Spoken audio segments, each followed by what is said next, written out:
Welcome back to my channel Soumen creation art line.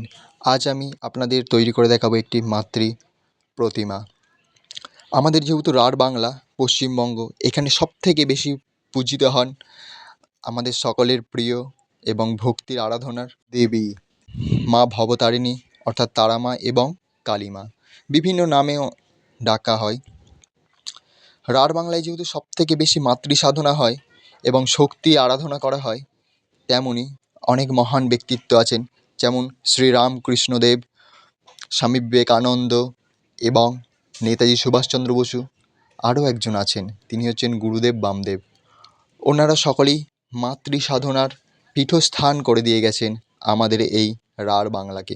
মাতৃশক্তির আরাধনা করলে ভয় থেকে পুরো মুক্তি পাওয়া যায়, নিশ্চিন্তে হওয়া যায় এবং বিপদ নাশ হয়। চারিদিকে মা অনেক নামে পূজিত হয়ে আসছেন, যেমন ১৬ই চৈত্র মহিন্দরে পুজো,